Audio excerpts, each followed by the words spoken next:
So I've always wanted to learn the piano since I was a kid, but then my time was cut short with it when I got one. I got a keyboard when I was about 6 years old, and my sister ripped out the keys when she was 2 years old, and it took me a really long time to pick it up again just because of, well, shame and also just not a lot of time and just very much like imposter syndrome because I was like, I don't even know if I'm good enough at the instruments I already know. Why would I pick up a new one? But there were many times when I've tried and just kind of gave up. And one of them was, I think, like I tried again in 2018 when I got super into Queen. But yeah, it didn't really go anywhere. So now that I'm finally at a job where I can actually take my time with these kinds of things, then yeah, it worked out.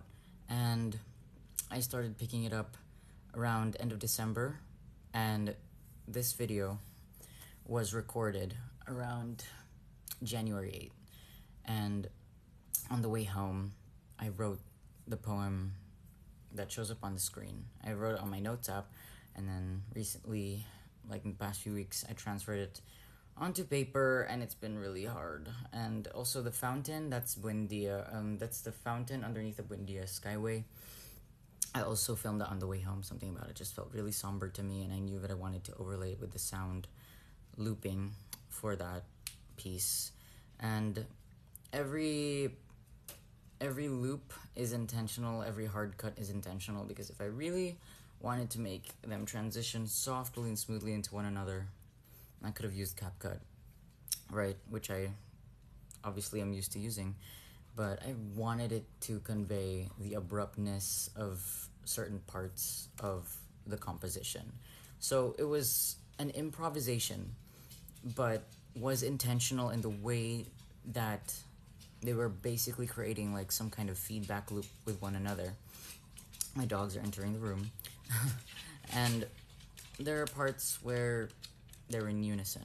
There are parts that the lower end, the bass end is louder than the higher end. And there are parts where that kind of like catch you off guard because they sound so singular, and then others where they sound more united. So that was all intentional. And the color grading, also intentional for the fountain. The differences in contrast of the overlay of the handwritten poem, also intentional.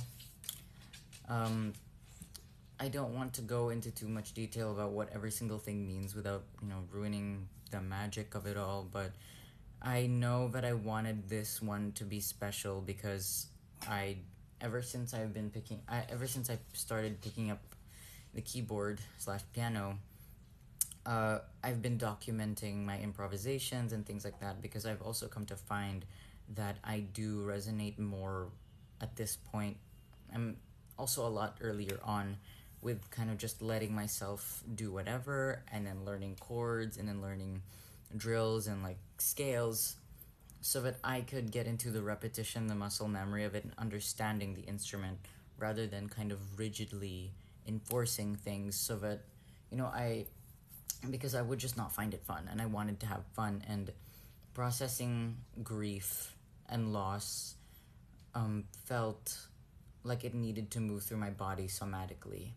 And there was just something about the keys that I couldn't find in any other instrument. And as you know, like lately, if you follow me, you know that I've also been picking up the drums lately, and that's like a whole other thing that I also was fixated on, like, but when I was like younger, and then recently picked up on. So grateful, especially because, like, my job, I'm surrounded by music, it's great. So yeah, there was just something about the way that the weight of my fingers felt on the keys that really made me feel like it was quelling something inside me that I really couldn't express with words. And as someone who has, studied literature and been a writer even before that, and has loved books ever since I was a kid, and has been writing poetry for like over 10 years at this point, I feel like it says a lot when I just kind of run out of words and sound just speaks for me. And I think that's a lot of what draws me to music, and the somatic feeling of it too. That's what drew me to traditional art in the first place. And the manipulation of images and everything is what pulled me into digital art because I just love a mixed medium. But anyways, okay, going back to instruments.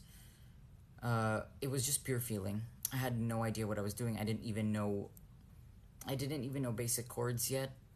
I didn't know like the notes. I didn't know what any of it meant. I just knew that it felt good. And that's why it took a while to post it, because looking back I can be like, oh, this part feels a bit sparse and everything, but really it was just pure feeling. And I wanted that to come across. So, and this one was special because everything else kind of feels easier to post, but then this one felt really hard because of what it's about and what it represents to me. So it took a while to post.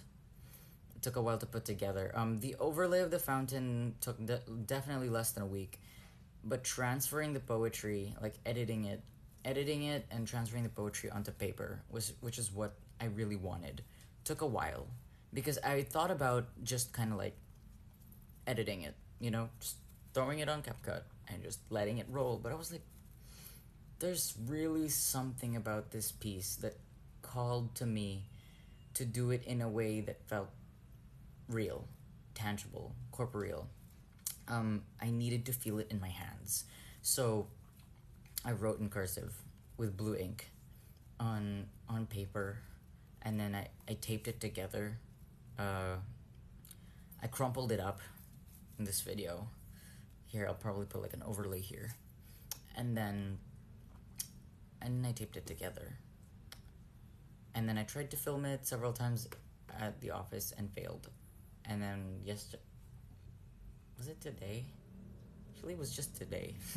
Yeah, that I filmed it with a gimbal, because I left my gimbal at the other branch, and then just filmed it. And like, I knew that I wanted it to roll down. I knew that it wasn't going to be long enough, so there was a part that's there's a part that is reversed, and there's a part that goes again to represent kind of like the feeling of it, how grief repeats itself over and over. You go back on everything to see, like, you kind of check with yourself, like, was that real? Did that actually happen? And then you wonder if you're actually over dramatic for thinking about it and processing it that way. You just go over it again and again, and that's really how the piece felt to me. As I was writing it, as I was playing it, as I was transferring it, my attempts to film it, and then like realizing that like I couldn't really perfectly roll it down, but like something about it felt so human, so I kept it in anyway. And I just like how it felt shaky. It felt imperfect in the way that grief feels imperfect. And you can say, I don't really care if anybody thinks that it's a lazy explanation of something that I just couldn't film right. I don't care, because I feel like it really captures the humanity in all of it. And maybe it's also just because I'm sick of everything just being so edited and like perfect looking all the time.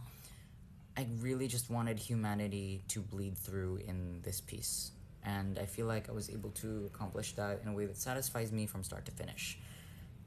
And yeah, I just really enjoyed the process. Actually, it was big. I went through it begrudgingly, but I know that finishing that piece, I knew that finishing that piece would close a loop for me. And so when I finished it and posted it on TikTok, like on my main account, like I knew it, like that closed the chapter for me. It closed something. Like there's also like another related piece to it that I'm not done with, that I still have to finish. It's not related as in like directly related, but related in the sentiment. And that's why I don't feel completely done with this feeling yet, but I know I will be soon once I find what I need to for it.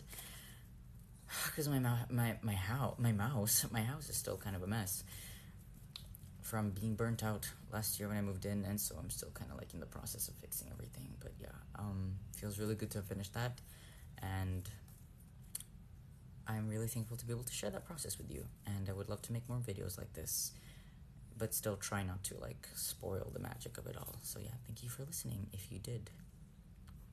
That was Climax of Convergence.